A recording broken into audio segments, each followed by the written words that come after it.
ఓం శ్రీ సాయిరామ్. భగవాన్ దివ్య శ్రీ 24 హృదయ ప్రభావాలు చేసుకుంటూ అహం సత్యబోధక అనే సత్యసాయి దివ్య జ్ఞాన యజ్ఞంలో భాగంగా ప్రతి సోమవారం ధారావాహికంగా జరుగుతున్నటువంటి రుద్ర ప్రవచనం ఈరోజు ప్రారంభం కాబోతోంది. ఈ సందర్భంగా రుద్ర పరిశీలన పరిశోధన ప్రవచనకర్త అయినటువంటి డాక్టర్ డిఎస్ శాస్త్రి గారికి మన అధినేత దంపతుల తరఫున, మనందరి యొక్క ఆత్మీయ సోదర సోదరిమణుల తరఫున రుద్ర ఆహ్వానిస్తూ వారిని రుద్ర ప్రవచనం చేయవలసిందిగా మనందరి తరఫున ఇదే స్వాగతం, సుస్వాగతం. ఓం శ్రీ సాయిరామ్. సాయిరామ్ సార్. అందరికీ నమస్కారం. ఓం నమో భగవతే రుద్రాయ. మనం 4వ అనువాకం దూర్వాస మహర్షి దర్శించినటువంటి ఆ 17 మంత్రాల్లో దాదాపు చివరికి వచ్చాం. ఇవి చాలా సింపుల్ గా ఉన్నటువంటి సామాజిక తత్వాల్ని విష్ణు సహస్రనామాల్లో ఉన్నటువంటి మొట్టమొదటి మాట అయిన విశ్వం విష్ణుహు అన్న తత్వ ప్రాతిపదికని ఎట్లా మన జీవితంలో అవగాహన చేసుకుని అనుభవంలోకి తెచ్చుకోవాలి అన్న పరమైన విశ్లేషణగా ఇవన్నీ ఉంటూ ఉంటాయి. సో ఈ మంత్రాలన్నిటినీ కూడా మొట్టమొదటి మంత్రం ఆ వ్యాధినేభ్యో విద్యంతిభ్యశ్చ ఓ నమః అంటే అనుక్షణం మనలోనూ ఉండి మనని అనుగ్రహిస్తున్నాడు. అంటే అనుగ్రహించడానికి అర్థం ఎట్లా చేసుకోవాలంటే అనుసరించి సర్వం గ్రహించి ఇవ్వాల్సింది ఏదో ఇస్తున్నాడు. అనుగ్రహం అంటే సాధారణంగా ఆయన చూపించే దయ, లేకపోతే దాక్షిణ్యం, లేకపోతే రకరకాల వస్తువాహనాలు అనుకుంటూ ఉంటాం. ఆయన అనుగ్రహించకుండా ఎవరిని వదిలిపెట్టరు. కాకపోతే ఆ అనుగ్రహం అనేది ఆయన ఇచ్చే రకరకాల ప్రజెంటేషన్స్ లేకపోతే రకరకాల వస్తువాహనాలు అని అనుకోకూడదు. అనుగ్రహం అనే దానిలో అనుసరణ, గ్రహింపు అని 2 పదాలుగా అన్వయం చేసుకునేటట్టయితే సర్వకాల సర్వావస్థలోనూ మనలోనే అంతశ్చైతన్యంగా మనల్ని అనుసరిస్తున్నాడు. ఎందుకు అనుసరిస్తున్నాడు? మనం విషయాలన్నింటినీ గ్రహించి దానికి తగ్గట్టుగా ఏది ఎవరికి ఎప్పుడు ఎంత ఇవ్వాలో, ఏ మాదిరి ఇవ్వాలో ఇచ్చేదానికి ఆయన ప్రయత్నంలో ఆయన సర్వకాల సర్వావస్థలో నిమగ్నుడై ఉన్నాడు. దాన్నే ఆ వ్యాధినేభ్యో విద్యంతిభ్యశ్చ. చిత్ర విచిత్రంగా ఎవరిని ఎట్లా ఏ మాదిరిగా అనుగ్రహిస్తాడో, ఎందుకు అనుగ్రహిస్తాడో కేవలం భగవంతుడికే తెలియాలి, కానీ మనకి తెలియదు. సో ఆ తత్వాన్ని దూర్వాస మహర్షి అనేక విధానాలుగా చూడటంలో ఇవాళ మనం 12, 13 మంత్రాల్ని సమిష్టిగా అర్థం చేసుకునే ప్రయత్నంలో ఉన్నాం. సో ఇంతకుముందు కూడా మనకి అనేక రకాలుగా ఆ భగవతత్వాన్ని ఇప్పుడు ఉగణాభ్య అన్నాం, గృత్సపతి అన్నాం, వ్రాతపతి అన్నాం, గణపతి అన్నాం, విరూప విశ్వరూప అన్నాం, మహద్భ్య క్షుల్లక అన్నాం, రథి అరథి అన్నాం, సో రథపతి అన్నాం, సో సేనాని అన్నాం. మళ్ళీ సంగ్రహీతృణ అంటే అనేక రకాలుగా సంగ్రహించే తత్వాన్ని గురించి అంతకుముందు చెప్పుకున్నాం. అంటే మన శరీరంలో ఆత్మరూపంలో అనేక విధాలుగా అనేక విషయాల్ని సంగ్రహించి మనని శారీరకంగా మానసికంగా పరిపుష్టం చేస్తూ అనుక్షణం మన అడుగు భగవంతుడికి ముందుకు పోయేటట్టుగా ప్రయత్నం చేస్తున్న అంతర్గత శక్తి అని అనుకున్నాం. ఇప్పుడు బహిర్ముఖంగా వాళ్ళల్లోంచి వ్యక్తమయ్యే అనేక రకాలైన శక్తులు ఎట్లా ఉంటాయి పరంగా వృత్తి నైపుణ్యపరమైనటువంటి రుద్రతత్వాన్ని, అంటే ప్రాకృతికంగా వృత్తిపరమైనటువంటి రుద్ర నైపుణ్యాల్ని ఇందులో తెలియచేస్తున్నారు అన్న పరమైనటువంటి అన్వయం చెప్పే నమస్తక్షభ్యో రథకార్యేభ్యశ్చ అంటే తక్షభ్యో రథకార్యేభ్యశ్చ ఓ నమః అంటే ప్లూరల్, అనేక మంది, కోటాను కోట్ల మంది. నమః కులాలేభ్య కర్మారేభ్యశ్చ ఓ నమః అంటే దీని ఇందులో 2 నామాలు ఉన్నాయి, భగవంతుడి యొక్క నామాలు. నమః తక్షభ్య రథకార్యేభ్య చ ఓ నమః, అది పదవిన. అదే మాదిరి 2వ దాని కూడా నమః కులాలేభ్య కర్మారేభ్య చ ఓ నమః అంటే కులాలేభ్య కర్మారేభ్య అనే 2 నామాలు మొదట్లోను, 2వ దానిలోను, తక్షభ్య రథకార్యేభ్య అనేది మొదటి నామంలోనూ మనకు కనపడతాయి. వీటిని సాధారణమైన అర్థం కనుక మనం చూస్తే తక్షభ్య అంటే వడ్రంగి పనిచేసే వాళ్ళల్లో ఉన్నటువంటి రుద్ర రూప నీకు నమస్కారం. రథకారేభ్య ఆ సాధారణమైన వడ్రంగుల్లోనే ఎక్కువ శక్తివంతులు, ఎక్కువ స్కిల్ ఉన్న వాళ్ళు, అనేక రకాలుగా రథాల్ని తయారు చేసేవాళ్ళు, రథాన్ని తయారు చేసే వడ్రంగి రూపంలో ఉన్నప్పుడు నీకు నమస్కారం. అంటే సాధారణ వడ్రంగి రూపంలో నీకు నమస్కారం, రథాల్ని తయారు చేసే వడ్రంగి రూపంలో ఉన్న నీకు నమస్కారం. కులారేభ్య అంటే కుండలు చేసే కుమ్మరి రూపంలో ఉన్న నీకు నమస్కారం. కర్మారేభ్య కమ్మరి రూపంలో అంటే లోహంతో పనిముట్లు చేసే వృత్తి నిపుణుడు, ఆ రూపంలో ఉన్న రుద్రుడికి నమస్కారం.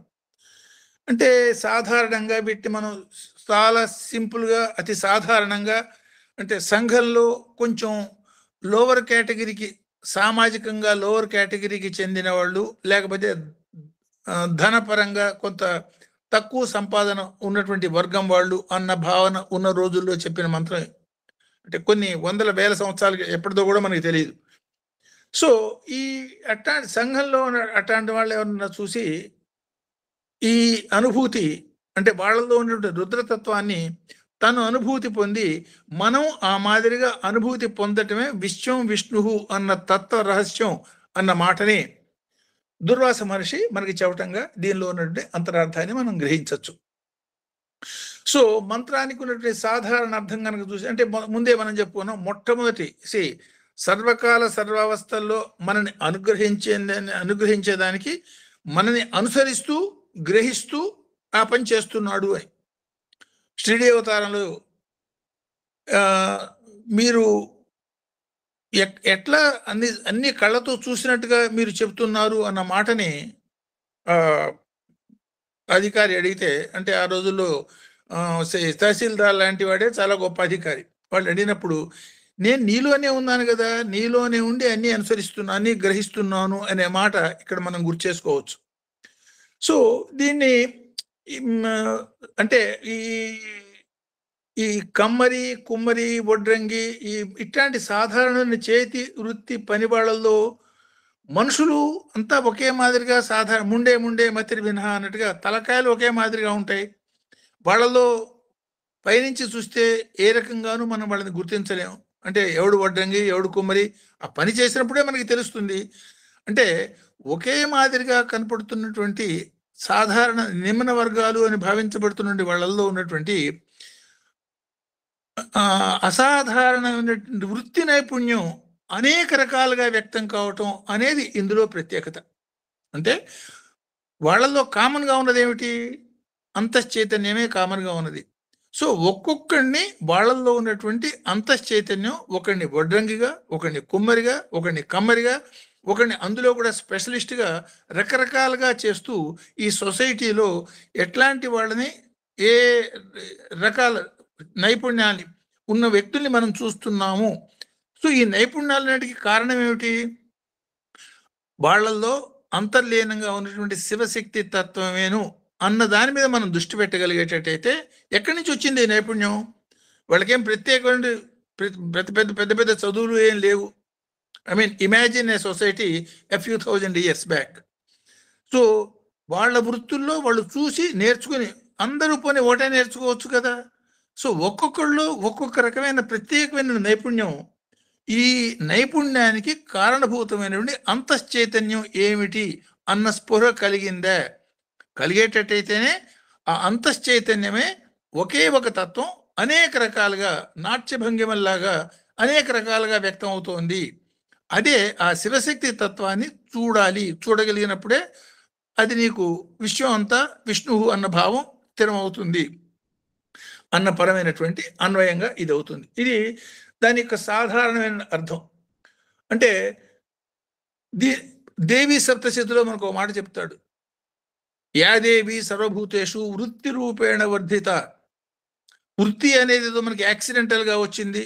ఇవాళ మనం ఆ వృత్తిని ఈ మాదిరిగా, అంటే ప్రతివాడు ప్రతి వృత్తి చేయటంలో ఎవడు ఏ వృత్తి అనే విచక్షణ మనకి ప్రత్యేకంగా లేకపోవటం మూలంగా అన్ని పులగై ఉన్నటువంటి సంఘంలో, సొసైటీలో ఉండి మనం దీన్ని ఆలోచిస్తున్నాం. ఒకప్పుడు వాళ్ళ యొక్క ప్రత్యేకత ఎంత నిబద్ధతగా ఉండేదంటే, సపోజ్ అనేక విధాలుగా మనం భారత యుద్ధంలో మనం చూస్తూ ఉంటాం. కృష్ణుడిలో ఎంత నైపుణ్యం ఉన్నదో రథ సారథ్యంలో కుడెడంగా కృష్ణుడిలో ఉన్నంతటువంటి నైపుణ్యాన్ని శల్యుడిలో ఉన్నది కాబట్టి శల్యుడిని కర్ణుడికి రథచోదకుడుగా రమ్మని రిక్వెస్ట్ చేస్తాడు. ఆయన ఒక దేశానికి రాజు, దేశానికి రాజయ్య ఉండి అంతటి అంతర్గతమైనటువంటి ఆ కృషి అతనిలో ఉన్న చైతన్యం అంటే దాదాపు కృష్ణతుల్యంగా రథాన్ని సారథ్యం చేసే శక్తికి తీసుకుపోయిందంటే దాన్ని జస్ట్ ఇమాజిన్. అంటే ఆ వృత్తి నైపుణ్యతని ఎంత తీవ్రంగా ఎంత ఉదాత్తతగా తీసుకుపోయినారు అంటే ఆ వృత్తిని దైవంగా చూసినప్పుడు మాత్రమే ఆ స్థితి సాధ్యం అవుతుంది అన్న పరంగా అన్వయం చేసుకోవాలి. మన చిన్నతనంలో ఇవాళ మనకి ఎంత కనపడుతుందో మనకి తెలియదు. పుస్తకం పొరపాటున కాలికి తగిలితే నమస్కారం పెట్టే ఓ సంస్కారం ఉండేది. లేదు ఈ వినాయక చవితి నాడు లేదా సరస్వతి పూజ ఈ రోజుల్లో పుస్తకాలు అక్కడ పెట్టి పుస్తకానికి దేవుడు దండం పెట్టే ఓ పద్ధతి ఉండేది. నిజంగా పుస్తకాలు పెట్టుకున్నా మంచి మంచి మా నాన్నగారు నేర్పారు సార్. అది కరెక్ట్. అది ఇప్పుడు అంతమంది ఇవాళ ఎంతమంది చేశారని అడగండి. సాధారణంగా 90% ఉండదు.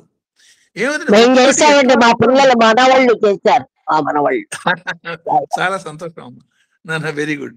అంటే ఎందుకు చెప్తున్నానంటే ఎట్లా మనం మన యొక్క మన శక్తుల్ని ఎట్లా కోల్పోతున్నాము అంటే ఒక మాట చెప్తారు, దేనిలో మన జ్ఞానాన్ని సంపూర్ణంగా వినియోగిస్తాం. మన శ్రద్ధావాన్ లభతే జ్ఞానం ఉంటాం.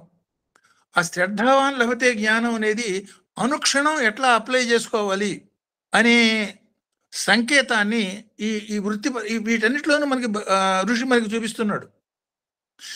ఏమిటి మన శ్రద్ధ దేని మీద ఉన్నది? వాళ్ళ ధన సంపాదన మీద శ్రద్ధ ఉన్నది తప్ప దేనిలో నైపుణ్యం పొందేదానికి మానవులు శ్రద్ధగా దాని మీద ఏకాగ్రంగా దృష్టి పెట్టి ప్రయత్నం చేస్తున్నారు అంటే క్వశ్చన్ మార్కే. అది కారణం అన్ని రకాల వృత్తులు కూడా కలగాపులగంగా ఏది ఎవరేం చేస్తున్నారో తెలియని ఒక స్థితి ఇవాళ ఏర్పడింది. ఇట్లాంటి స్థితి ఒకప్పుడు ఉండేది కాదు.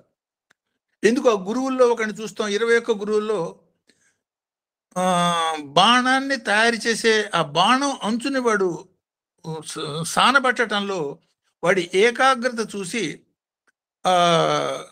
తపస్సు చేస్తున్నప్పుడు ఆ సాధకుడు ఎవరు మహా ఋషి తుల్యుడు ఆల్రెడీ ఎంతో మందిని గురుతో విశ్వం అంతా నా గురువు అని చెప్పినటువంటి ఆ మహర్షి ఆశ్చర్యం చూసి వీడు కూడా నా గురువే అంటాడు. ఏమిట ఆ బాణాన్ని ఆ బాణాన్ని ములుక్కుని సానబట్టడంలో వాడు చూపిస్తున్నది ఏకాగ్రత. వాడి చుట్టూతో ఏం జరుగుతోందో కూడా వాడికి తెలియదు. ఇవాళ మనం ఏమంటున్నాము, ఏకాగ్రమైన బుద్ధి కనుక ఉండేటట్టయితే గణపతికి బుద్ధి సిద్ధి అంటాం, భార్యలట. ఏమిటి బుద్ధి సిద్ధి భార్యలు? ఎవడికి బుద్ధి ఉంటుందో వాడికి కార్యం సిద్ధిస్తుంది. బుద్ధికి ఏం కావాలి? ఏకాగ్రత కావాలి.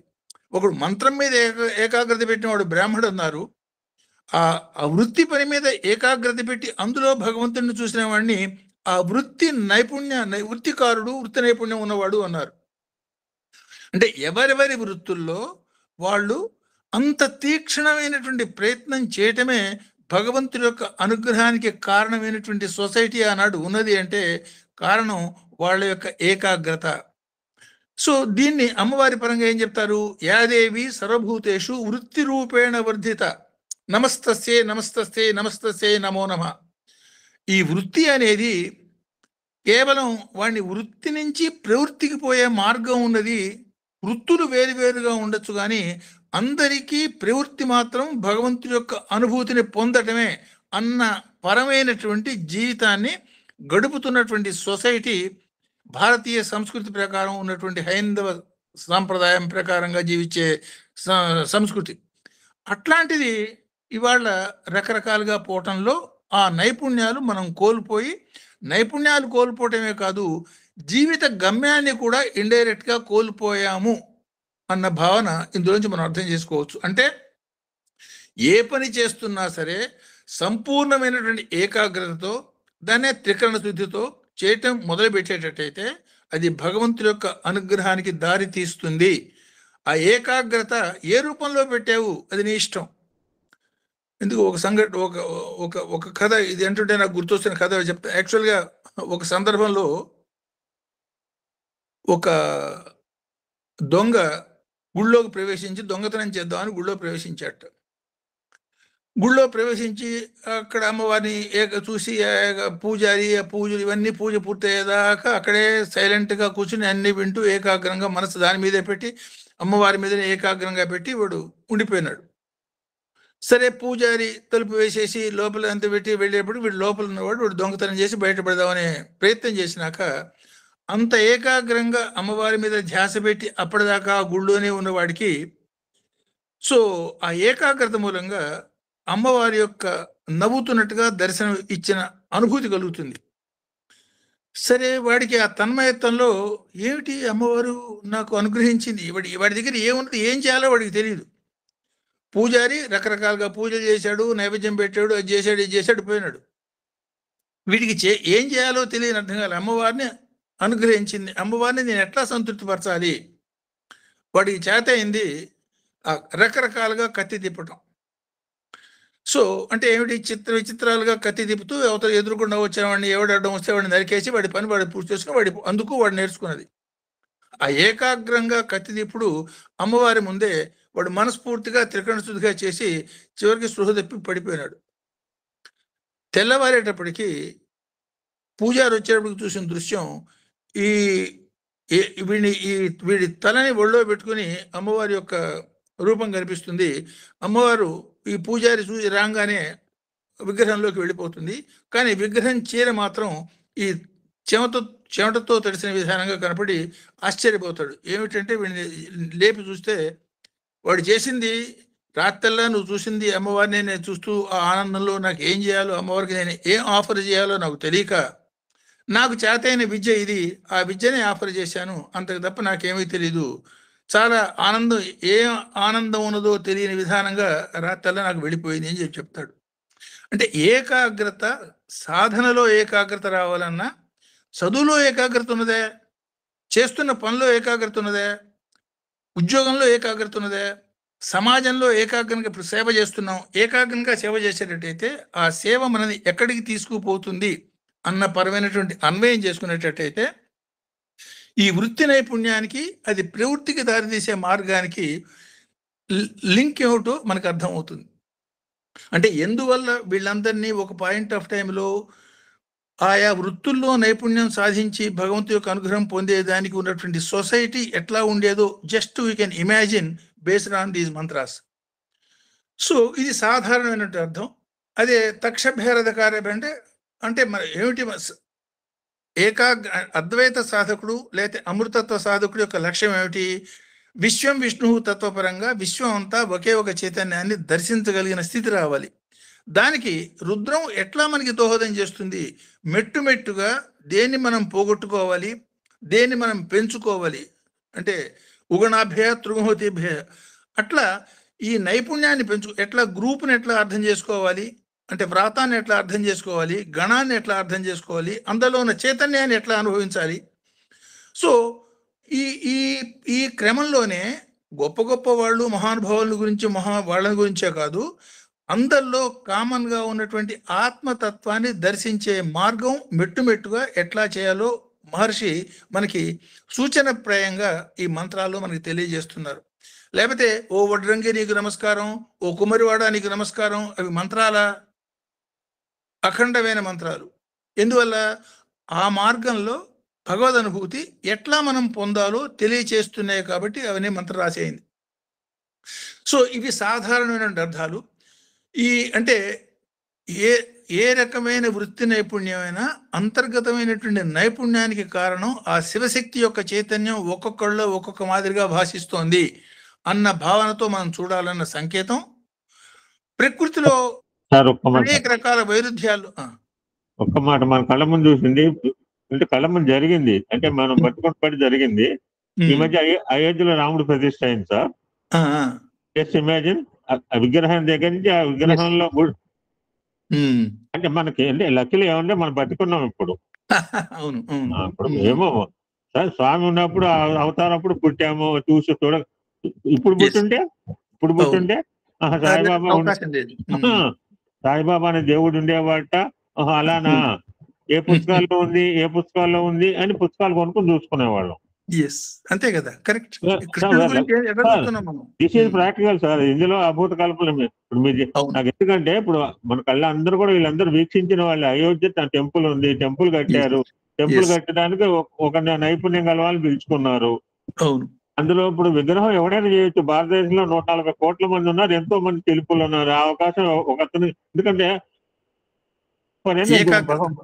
భగవంతుడు ప్రసాదించాడు వరము. చిన్న గంట దగ్గర పెద్ద గంటలు చేసే అవకాశం తమిళనాడులో ఒక ప్రదేశానికి లొకేషన్ ఇక్కడి నుంచి పెద్ద పెద్ద లారీల్లో ట్రక్కుల్లో తీసుకెళ్లారు. అంటే ఆ ఊళ్ళో గంటలు చేయలేరా? పెద్ద కొవ్వొత్తి అగరబత్తి ఒక 108 ఫీట్లు అని చెప్పి ఒక దేశం నుంచి పట్టుకొచ్చారు. అంటే మీరు దిస్ మంత్ర ప్రాక్టికల్లీ ఇది సార్ ఎగ్జాంపుల్. ఈ సొసైటీ అందరినీ, ఈ సొసైటీలో ఒకే ఒక చైతన్యం ఒక్కొక్కళ్ళలో ఎట్లా ప్రవర్తిస్తోంది, ఈ చేసేది ఎవరు? Very good, very good. ఇప్పుడు ఈ మంత్రాలు చూస్తుంటే మనకి ఈ విశ్వం, ఇప్పుడు స్వామి ఒక సందర్భంలో ఒక మాట చెప్పారు. ఏమున్నది, విశ్వం అంతా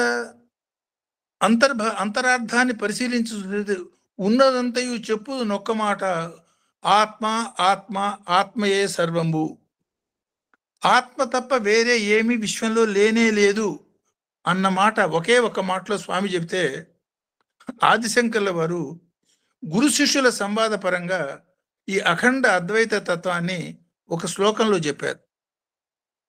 ఆయన చెప్పిన విధం కూడా ఏమిటి? గురువు ప్రశ్న, శిష్యుడు సమాధానం.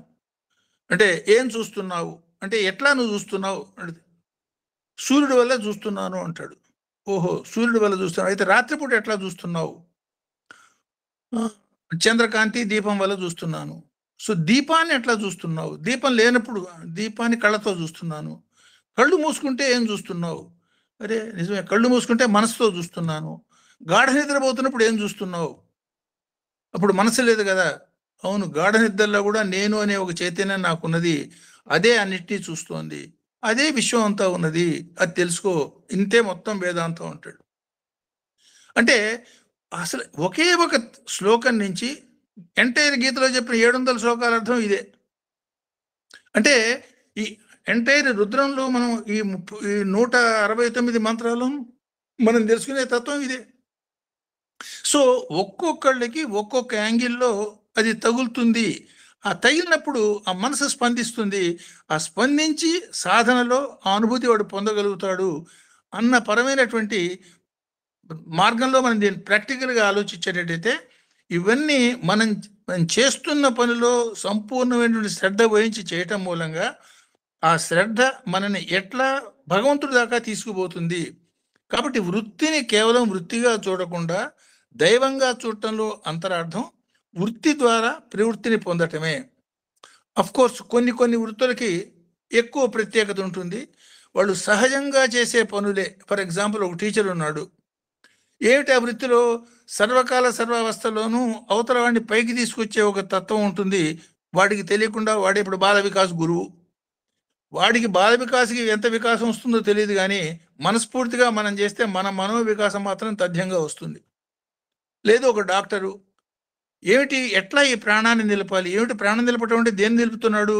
అందులో నుండి భగవత్ శక్తి బయటికి పోకుండా నిలిపేదానికి తీవ్రమైన త్రికరణ శుద్ధి అయిన ప్రయత్నం ఆటోమేటిక్గా వాడిని దైవత్వానికి తీసుకుపోతుంది. పూజారి చేసేది కూడా అంత శ్రద్ధాభక్తులతో సాక్షాత్తు దైవాన్ని, ఇవాళ ఆ పూజారిని కూడా అది ఒక ఉద్యోగం కింద మార్చటం అనే ఒక దుష్ట సాంప్రదాయాన్ని ఇవాళ మనం చూస్తున్నాం.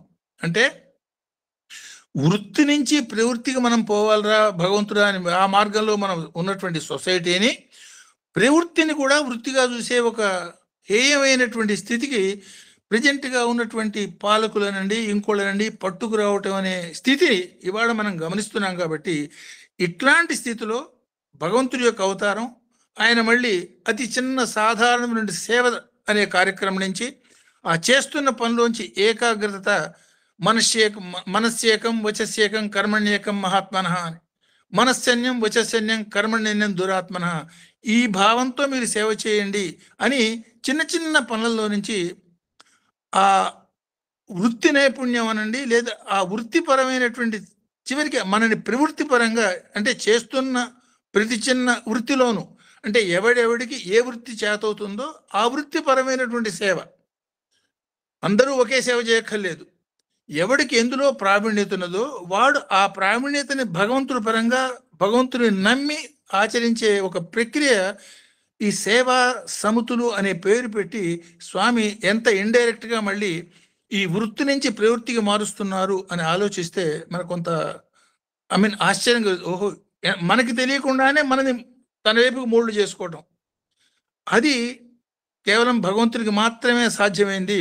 ఇది సహజంగా పారంపర్యంగా ఒక సంఘంలో ఉంటూ ఉండేది. దాన్ని ఇవాళ మనం పోగొట్టుకున్నాం కాబట్టి మెల్లిగా మళ్ళీ స్వామి ఎట్లా పట్టుకొస్తున్నారనే పరంగా కూడా దీన్ని అర్థం చేసుకోవచ్చు. ఇవి సాధారణమైనటువంటి అర్థాల పరంగా మనం దీన్ని చూసినప్పుడు ఇప్పుడు యాక్చువల్గా 4వ అనువాకంలోనే 4 మంత్రాలు, 8, 9, 5 మంత్రాలు, 10, 12 మంత్రాల దాకా అనేక రకాల రథాలు అన్నారు, రథ సారథులు అన్నారు, వీటన్ని చెప్పారు. ఇన్ని చెప్పి మళ్ళీ రథకార్యేభ్య అని ఇక్కడ చెప్పటంలో అంతరార్థం ఏమిటి?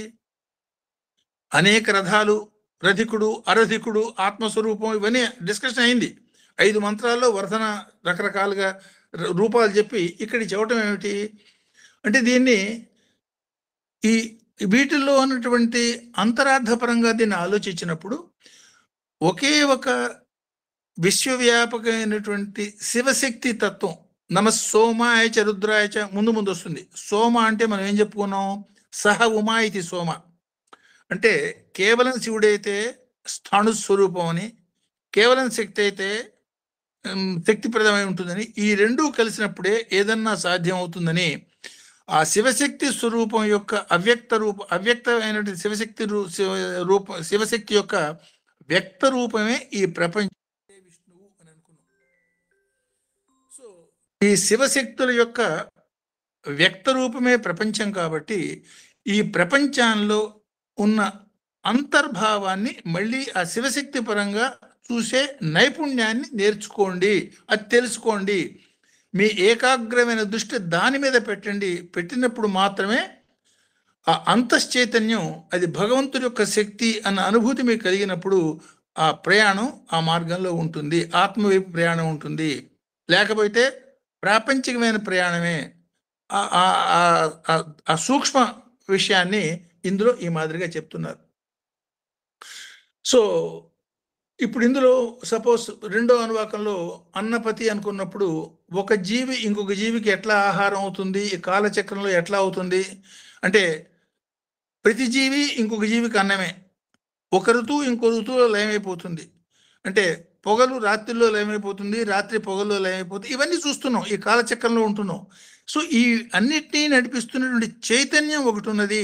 ఆ చైతన్యమే ఈ సమస్తమైన కార్యాలు చేస్తోంది అన్న భావన ఎంత పెద్ద విషయం చూసినా, ఎంత సూక్ష్మాతి సూక్ష్మమైన విషయం చూసినా నీకు గుర్తింపుకు మనసులో వస్తోందే. వచ్చేటట్టయితే ఆత్మపరమైనటువంటి సాధనలో నీకు అంటే సాధన అనగానే కేవలం మనం గుళ్ళో లేకపోతే ఇంట్లో చేస్తున్నటువంటి 1-2 గంటలో జపము, తపము, పూజో, పునస్కారం అన్న భావన కాకుండా జీవితం మొత్తం కూడా 24 గంటలు 365 రోజులు కూడా భగవంతుడి ఉన్ముఖంగా చేసే ప్రయాణమే సాధన అన్న సంకేతాన్ని, సమాజంలో అదే విష్ణువు ఆ మాదిరిగా చూడాలి అన్న సంకేతాన్ని సామాజిక పరంగా ఈ మంత్రం మనకి ఇండికేట్ చేస్తుంది. సో ఇప్పుడు చూడండి, స్వామి కూడా మనకి ఏం చెప్పారు? అనేక రకాల లీలలు చేశారు. ఏమిటి చెప్పింది ఆయన? ఈ చమత్కారాల యొక్క ధ్యేయం మీలో సంస్కారం ఉన్నారు. అందరికీ ఆ చమత్కారాలు చూపించారా? అవసరమైన వాడికి చూపించారు. ఆల్రెడీ కొంత ఉన్నది, వాడికి అవసరం లేదు, వాడికి ఏది అవసరమో అది చూపించారు. అంటే 0 to ఇన్ఫినిటీ మొత్తానికి ఒకే ఒక పరమ గురువు కాబట్టి ఎవరికి ఏది ఎప్పుడు ఎట్లా కావాలో ఆ మాదిరిగా చేసి ఆ నెక్స్ట్ లెవెల్కి అంటే ఉత్తర ముఖానికి అంటే వాడి పెరుగుదలకి, ఆధ్యాత్మిక పురోగతికి బాట వేసే తత్వంగా స్వామి ప్రవర్తించిన విషయాన్ని మనం ఒకసారి కూర్చున్నట్టయితే ఈ అంతరార్థాల పరంగా వీటిని మనం చూసినప్పుడు కులాలేభ్య. ఈ కులాలేభ్య అంటే ఏమిటి? కుమ్మరివాడు కుమ్మరి కుండలు చేస్తాడు. ఎందులోంచి చేస్తాడు? ఒక సాధారణ మట్టిలోంచి చేస్తాడు. ఆ మట్టి దాన్ని తయారు చేసి దాన్ని పాకం తెచ్చి ఒకటి కుండగా చేస్తాడు, ఇంకోటి చెట్టుగా చేస్తాడు, ఇంకోటి కూదగా చేస్తాడు. దానికి రకరకాల పేర్లు వచ్చేసేస్తున్నాయి. సో ఈ కుండలు చేసే నైపుణ్యం కుమ్మరికి ఏ మాదిరిగా ఉన్నదో అట్లా సాధారణమైనటువంటి కుమ్మరి కుండలు చేసేటట్టయితే ఈ అనంతమైనటువంటి ఈ విశ్వ చైతన్యాన్ని, శివశక్తి అనే తత్వాన్ని అనేక రకాలైనటువంటి రూపాలుగా అండపిండ బ్రహ్మాండ పద్ధతిలో అనేక రకాల రూపాలుగా మలుస్తున్నటువంటి శక్తి బ్రహ్మ ఒక విశ్వానికి సంబంధించిన కుమ్మరివాడు అన్న పరమైనటువంటి అన్వయం కూడా అవుతుంది. అంటే సాధారణ కుమ్మరి ఏ మాదిరిగా మట్టిని తీసి మట్టి నుంచి రకరకాల కుండలు చేశాడో అట్లాగే ఒకే ఒక శివశక్తి తత్వాన్ని తీసుకుని అనేక రకాలైన రూపాలుగా మనుషులు, జంతువులు, చెట్లు, చేమలు, పుట్టలుగా చేశాడు అన్న భావన మనకు కలిగినప్పుడు, ఆ భావనతో మనం వీళ్ళని చూడగలిగినప్పుడు ఆ దృక్పథంతో విశ్వంలో ఉన్నటువంటి అంతశ్చైతన్యం మీద మనకు దృష్టి కేంద్రీకృతం అవుతుంది. అది సాధనా మార్గం అన్న అన్వయాన్ని ఇందులో మనం చూడొచ్చు. అంటే లౌకికమైనటువంటిది కుండ అయితే అండపిండ బ్రహ్మాండ నాయక అని స్వామి మన గురించి పాడతాం. అండం అంటే ఏమిటి? గర్భస్థంలో ఉన్నటువంటి సూక్ష్మాతి సూక్ష్మమైనటువంటి అత్యంత చిన్న కోడిగుడ్డు ఆకృతి. ఈ బ్రహ్మాండం కూడా ఒక కోడిగుడ్డు ఆకృతిలోనే ఉన్నది అంటున్నాం. మనుషుల యొక్క ప్లాస్మా రూపం చూసేటట్టు మనుషుల యొక్క సాధారణ ఆకారం, జంతు యొక్క సాధారణ ఆకారం, ఒక చెట్టు యొక్క సాధారణ ఆకారం చూస్తే అనేక కొమ్మలు, రెమ్మలు, లేదు చతుష్పాద జంతువులు, లేదు రెండు కాళ్ళ మనుషులు ఈ మాదిరిగా కనపడుతుంది. వీటి యొక్క ప్లాస్మా ఫార్మ్ చూసే ప్రయత్నం నువ్వు చేస్తున్నావా? ప్లాస్మా ఫార్మ్ని చూసే ప్రయత్నం చేసేటట్టయితేనే ఆ అంతర్గత చైతన్యం నీకు దుర్గోచరం అవుతుంది అన్న పరమైనటువంటి, అంటే కుమ్మరిని చేస్తున్న కుమ్మరిలో కుండ కాదు చూడాల్సింది, కుండకు ఆధారమైన మట్టిని చూసే తత్వము. అట్లా విశ్వం అంతా అనేక రకాల ఆకృతులతో నిండిపోతే ఆకృతుల మీద దృష్టి పెట్టకు. ఈ రూపము, నామము ఈ రెండిటికి ఆధారమైంది ఏ శక్తి అయితే ఉన్నదో దాని మీద నీ దృష్టిని కేంద్రీకరించు అన్న భావాన్ని ఋషి మనకి ఇందులో తెలియచేస్తున్నాడు. అట్లాగే నెక్స్ట్ ఇది కర్మారేభ్య అంటున్నాడు. కుమ్మరి చెప్పిపోయిన కుమ్మరి ఎగ్జాంపుల్తో ఊరుకోవచ్చు కదా.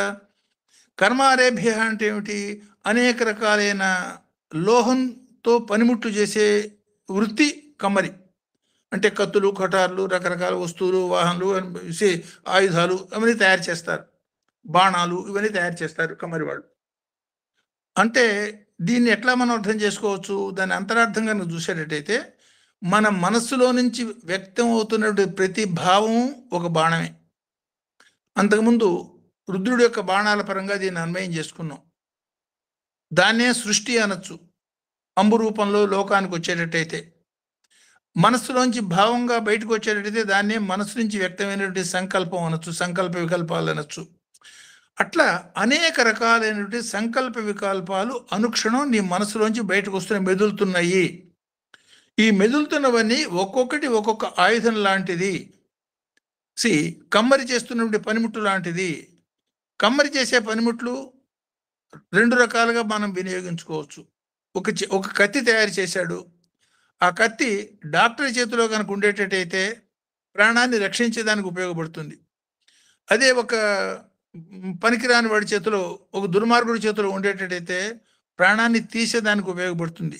నీ మనసులోంచి వస్తున్నటువంటి సంకల్ప వికల్పాలు నీ పరంగా, నీ కుటుంబ పరంగా, సమాజ పరంగా ఏ మాదిరిగా ఉంటున్నాయి గమనించుకున్నావా?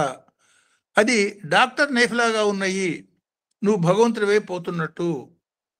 లేదు ప్రాకృతికంగా ఒక దుర్మార్గుడి చేతిలో కత్తిలాగా, అంటే చూసింది దొంగతనం చేయాలనే కోరిక, దీన్ని ఇది చేసుకుందాం, రకరకాల అట్లాంటి ఆలోచనలు కలుగుతున్నాయి. ప్రతి ఆలోచన ఒక శక్తి కాబట్టి నీ ఆలోచనలని ఏ మాదిరిగా వినియోగిస్తున్నావో జాగ్రత్త వహించు. ఎందుకని అనేక రకాల జాగ్రత్తలు చెప్తున్నాడు ఇందులో. ఈయన ఉగుణాభ్యాసతో మొదలుపెట్టాడు. మామూలుగా చూస్తే దేవతాపరమైన ఊతో స్టార్ట్ అయిన ఉమా, కాళీ, చండీ, పరమేశ్వరి ఇవన్నీ సప్తమాతృకలు ఇవన్నీ వస్తాయి. లౌకికంగా చూసేటట్టయితే స్త్రీ పురుష సంబంధమైనటువంటి భావాలతో నీ జీవితం గడిచిపోతోందే, తస్మాత్ జాగ్రత్త జాగ్రత్త. అక్కడి నుంచి అనేక రకాల జాగ్రత్తల్లో ఇప్పుడు నీ ఆలోచనాపరమైన జాగ్రత్త తీసుకుంటున్నావా, లేదు ఒక ఆకారం చూసినప్పుడు ఆ ఆకారానికి నామానికే ప్రాధాన్యత ఇస్తున్నావా, అందులో నుండి అంత చైతన్యం వైపు చూస్తున్నావా, నీ మనసులోంచి ఆలోచన వచ్చేటట్టయితే నీ ఆలోచన హితకరంగా ఉందా అహితంగా ఉన్నదా అన్న క్వశ్చన్ మార్క్ని సమాజం మీద సంధిస్తున్న విధానంగా వీటిని మనం అన్వయం చేసుకోవచ్చు. అంటే ఏమన్నమాట, బ్రహ్మ అనేక మంది ప్రజాపతులతో కలిసి రకరకాలుగా చేసిన సృష్టికి సంకేతంగా కుమ్మరిని, విశ్వకర్మ అనేక రకాల ఆయుధాలు చేసిన వాడు విశ్వకర్మ. ఈ సుదర్శన చక్రము లేతే ఇవన్నీ త్రిశూలం ఇవన్నీ కూడా ఆయనే చేశాడు. ఆ సూర్యుడు ఒక శక్తిలోంచి తీశాడు, రకరకాలుగా కథలుగా చెప్తారు. అంటే ఏమన్నమాట, లేదు మహర్షి అయినటువంటి దధీచి మహర్షి యొక్క వెన్నెముక వజ్రాస్త్రంగా మారింది. ఆయన ఎంతో తపస్సంపన్నుడు. అంటే ఇట్లాంటి వజ్రాయుధాన్ని దేనికి వాడాలి, వజ్ర సంకల్పంగా ఉన్నతమైన పనులు చేసేదానికి వాడాలి.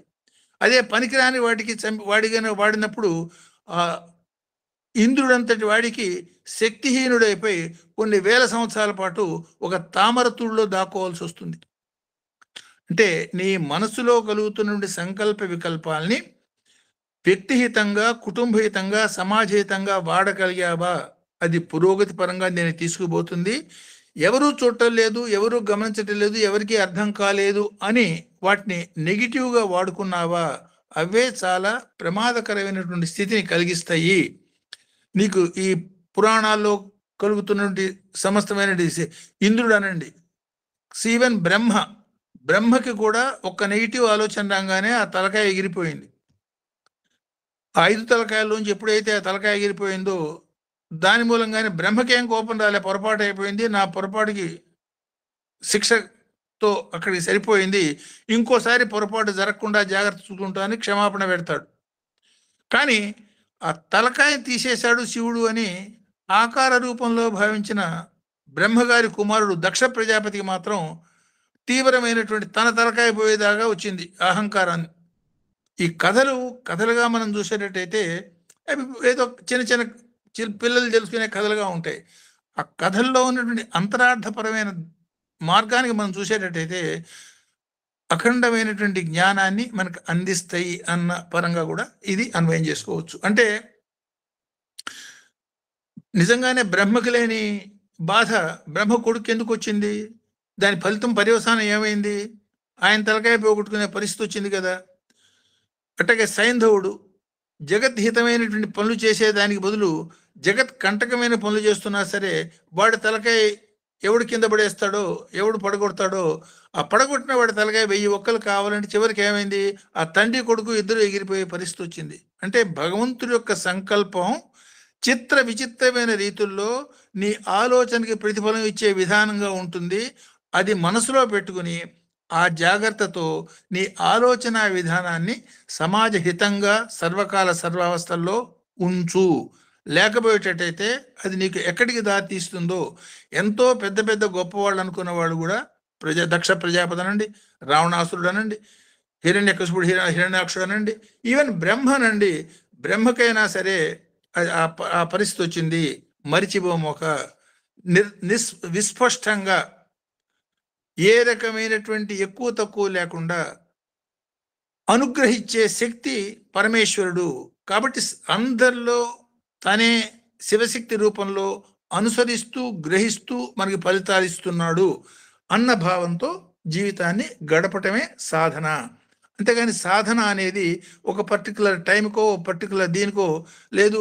సమాజంలో అనేక రకాల కార్యక్రమాలు ఇవాళ ఏ కార్యక్రమం చేసినా సరే లక్షలు కోట్లు ఖర్చు పెట్టే ప్రయత్నంలో ఉండటము, అంతర్గత చైతన్యాన్ని పెంచుకోకుండా బాహ్యమైనటువంటి ఆడంబరంగా మనం చూస్తున్నాం. అది కాదు, అంతశ్చైతన్యం కోసం ప్రయత్నం చేసే ప్రయత్నపరమంగా వీటిని అన్వయించుకోవాలి అన్న సంకేతాన్ని ఈ మంత్రాల్లో మనకి చెప్తారు. సో అందువలనే శివుడుకునే ఒక పేరు బ్రహ్మశిక్షం జగన్మిత్రం. దానికి ఒక కథ రూపంలో చెప్తారు. ఆయన ఆర్ద్ర నక్షత్ర రూపంలో మృగభావం కలిగినటువంటి భావం వ్యక్తం చేసినటువంటి బ్రహ్మ యొక్క శిరస్సుని తీసేస్తే ఆ మృగశిర నక్షత్రం వెనకాలే ఆర్ద్ర నక్షత్రం శివుడు ఆయన కథగా చెప్తారు. ఆ కథ యొక్క అంతరార్థం ఏమిటంటే అంతర్గత చైతన్యంగా ఉన్నటువంటి ఒకే ఒక శక్తి ఆలాద్యుడు. ఎందో అనువాకంలో వస్తుంది మళ్ళీ ఆ మంత్రం. బ్రహ్మ విష్ణు మహేశ్వరులకైనా సమస్త దేవతలకైనా జంతువులకైనా సరే మనకైనా మానవులకైనా సరే వాళ్ళ కర్మలకి ఫలప్రదాతగా ఉన్న ఏకైక శక్తి ఎవరూ చూడలేదు అనేది కాదు, సహస్రాక్షుడు. అంతేకాదు శత ఇషుధి, సహస్రాక్ష శతేషుధి అనే మంత్రం కూడా మనం చెప్పుకున్నాం.